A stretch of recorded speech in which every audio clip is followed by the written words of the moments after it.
거인의 힘 무한능력, 의미 전환을 하는 방법입니다.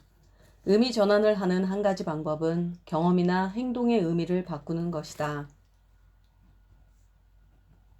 어떤 사람이 내가 싫어하는 행동을 하고 있을 때 거기에 내가 특정한 의미를 부여하는 상상을 해보자.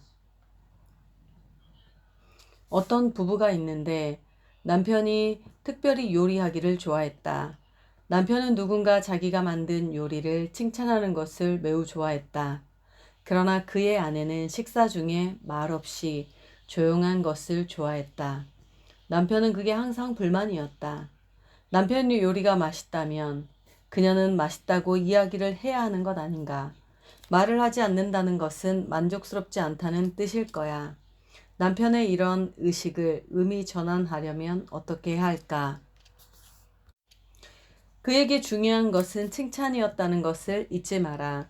의미를 전환하는 방법은 그동안 그가 중요한 것으로 여겨온 인식을 바꾸기 전에는 생각해 본 일이 없는 사고방식을 택하는 것이다.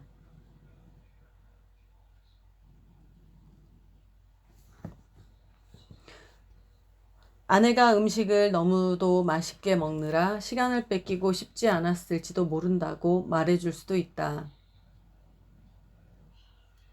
맛있게 먹으면 됐지 말이 중요한가. 또 다른 가능성은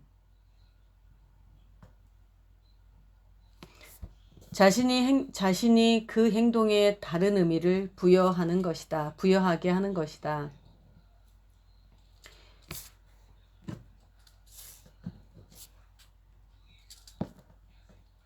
과거에는 어떤 음식을 아주 맛있게 먹고 있어서 아무 말 없이 조용했던 때가 있지 않았습니까? 그때는 왜 그렇게 행동하셨죠? 라고 물어본다. 아내의 행동은 그가 만들어 놓은 틀에서 그를 괴롭히는 것이다.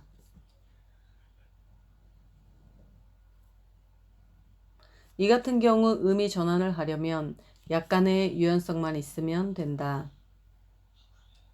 두 번째 종류의 의미 전환은 자기 행동을 좋아하지 않는 경우와 관계가 있다. 대개는 싫은 소리를 듣기 싫어서 또는 그런 행동이 별로 좋은 결과를 맺지 못할 것이라고 생각해서다. 그것을 바꾸는 방법은 그 행동을 하면 좋은 일이 생길 것이라고 상상하나 어떤 좋은 의미를 찾는 것이다. 그 행동을 하면 좋은 일이 생길 것이라고 상상하거나 어떤 좋은 의미를 찾는 것이다. 우리가 세일즈맨이라고 생각해보자. 판매할 상품에 대해 세세한 사항을 알아야 하는 것이 이만저만 힘든 일이 아니다. 그런데 매장에서는 넘치도록 많은 정보를 나열하면 부담을 느낀 고객이 구입 결정을 늦추게 만들 수 있다. 문제는 그런 것이 어떤 곳에서는 실제로 효과를 볼 수도 있다는 것이다. 광고 카피를 작성하는 것은 어떨까? 아니면 제품 자체에 대하여 기술적인 글을 쓰는 것은 정보를 많이 알고 있고 그것에 쉽게 접근할 수 있는 것은 시험 공부에 유익할 수도 있고 자녀의 숙제를 도와주는 데 도움이 될 수도 있다. 문제는 행동 그 자체가 아니라 그것이 어디에 사용되는가 하는 것이다. 여러분의 인생에서 그런 예를 생각해 볼 수 있겠는가?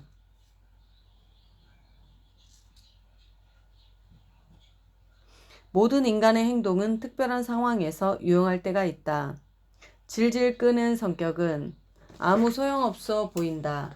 그러나 화가 나거나 슬픈 것을 다음 날로 미루는 것은 괜찮지 않은가? 아예 화를 내지도 않고 슬퍼하지도 않는 일은 좋은 일이 아니지 않을까? 자신을 괴롭히는 이미지나 사건에 대해 의미 전환하는 연습이 필요하다. 예를 들어 자신을 괴롭히는 사건이나 사람을 생각해보라. 여러분이 직장에서 기분을 망친 채 집으로 돌아오는데 머릿속에는 퇴근하려는 순간에 상사가 떠맡긴 말도 안 되는 프로젝트 뿐이다. 여러분은 집에 와서도 좌절감을 떨쳐버리지 못하고 아이들과 텔레비전을 보면서 온통 머릿속에는 화가 난 상태로 그 바보 같은 상사와 그 한심한 프로젝트 뿐이다. 머릿속에 있는 것이 주말을 형편없이 망쳐버리는 대신에 우리는 기분이 좋아지도록 사건의 의미를 전환하는 방법을 배울 수 있다. 자신을 관망하는 것에서부터 시작하라. 상사의 모습을 만든 다음 그것을 소나기에 넣어라. 우스운 안경을 씌우고 큰 코를 달고 콧수염을 붙여라. 그가 만화 영화 속에서 웃기는 소리로 고함 지르는 것을 들어보라. 그 사람을 따뜻하게 껴안고 싶은 사람으로 느껴보라. 그가 이 프로젝트에서 우리의 도움이 필요하다고 말하는 것을 들어라. 나 좀 도와주겠어? 이미지를 이렇게 섞어놓고 나면 그가 스트레스를 받고 있다는 것을 알 수 있을 것이다. 그리고 아마 퇴근 시간까지도 해야 할 일이 무엇인지 몰랐을지도 모른다고 이해할 수도 있다. 어쩌면 우리도 다른 사람에게 그와 똑같은 일을 했던 적이 있었는지도 모른다. 이런 상황이 주말을 망칠 만한 큰일인가?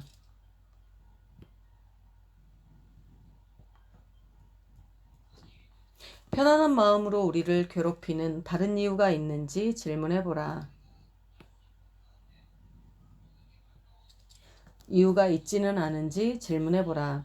당면한 문제가 사실이 아니라는 것을 말하는 것이 아니다.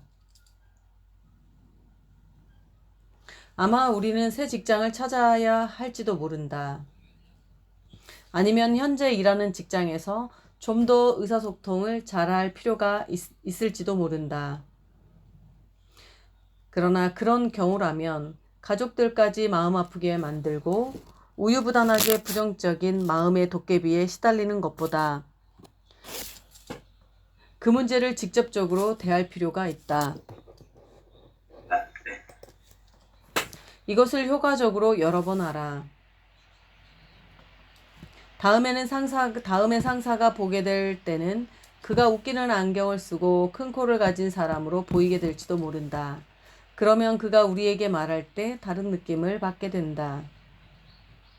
따라서 우리는 그에게 새로운 피드백을 주게 되고 두 사람은 전에 만들어 놓은 자극과 반응력 그렇게 되면 따라서 우리는 그에게 새로운 피드백을 주게 되고 두 사람은 전에 만들어 놓은 자극과 반응 역학 밖에서 서로 새롭게 행동을 주고받게 될 것이다. 나는 사람들이 큰일이라고 생각하는 것에 대해 이렇게 의미전환하는 방법을 조금씩 사용하곤 했다. 복잡한 상황에서는 원하는 상태를 위해 일련의 작은 의미 바꾸기를 조금씩 그러나 철저하게 해야 한다. 넓은 시각에서 볼 때 의미 전환은 거의 모든 부정적인 느낌을 없애기 위해 사용할 수 있다. 가장 효과적인 기법의 하나는 영화관에 앉아 있는 자신을 상상하는 것이다. 자신을 괴롭히고 있는 장면을 스크린에서 영화처럼 상상하는 것을 보라. 우선 만화처럼 빠른 속도로 돌려보라. 자신을 괴롭히는 경험을 서커스 음악 같은 증기 오르간 소리를 곁들여 스크린에 올려보라. 그리고 이미지가 아주 우습게 보이도록 거꾸로 돌려보라. 자신을 괴롭히는 경험을 이런 식으로 처리해보라. 그것의 부정적인 힘이 사라지게 된다는 것을 곧 알게 될 것이다. 공포증 없애기. 다음번에는 공포증 없애기입니다.